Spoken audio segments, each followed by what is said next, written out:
Fascist সরকার বলতো, আওয়ামী লীগ সরকার বলতো জামাত শিবিরের ইন্ধন রয়েছে, বিএনপির ইন্ধন রয়েছে।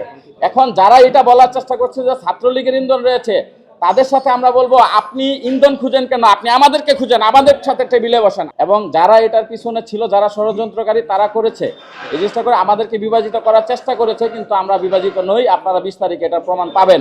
আমরা অলরেডি আমাদের একটু গুছিয়ে আমরা 20 তারিখে ঐক্যবদ্ধ হয়েছি। আর দ্বিতীয় প্রশ্ন যেটা ছাত্রলীগের কথা বললেন, বিগত সরকারগুলোর আমলে আমরা দেখছি যে কোনো আন্দোলন সংগ্রাম ন্যায্য দাবিতে ওই ফ্যাসিস্ট সরকার বলতো, আওয়ামী লীগ সরকার বলতো জামাত শিবিরের ইন্ধন রয়েছে, বিএনপির ইন্ধন রয়েছে। এখন যারা এটা বলার চেষ্টা করছে যে ছাত্রলীগের ইন্ধন রয়েছে, তাদের সাথে আমরা বলবো আপনি ইন্ধন খুঁজেন কেন, আপনি আমাদেরকে খুঁজেন, আমাদের সাথে টেবিলে বসেন। আমরা ফ্রন্ট লাইনে আছি, আমাদের সাথে কথা বলে সমাধান করেন। আজকে না 12 বছর ধরে ছাত্রলীগ খুঁজেন কেন, ছাত্রলীগ কোথা থেকে আসে? আপনি একটা ছাত্রলীগ দেখাতে পারবেন? 12 বছর ধরে আছি আমরা এই প্যানেলগুলো। এই পরিচিত মুখগুলো 12-13 বছর ধরে আছে। শাহবাগে 10টা আমাদের একটা সমাবেশের আমরা আয়োজন করেছি।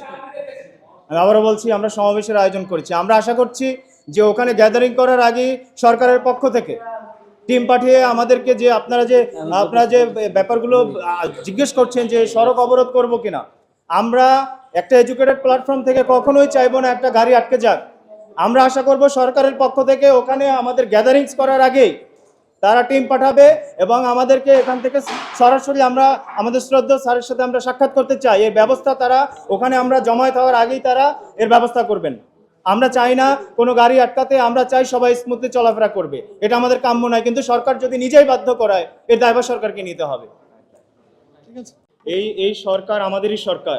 এই সরকারকে আমরা সহযোগিতা করতে গিয়ে ওনাদের পক্ষ থেকে বলার পরে আমরা কোনো বড় ধরনের কোনো সমাবেশ নিজেরা ইচ্ছা করেই দেয় নাই। ছোট ছোট সমাবেশ করেছি, মানববন্ধন করেছি, যেন তাদের বোধোদয় হয়।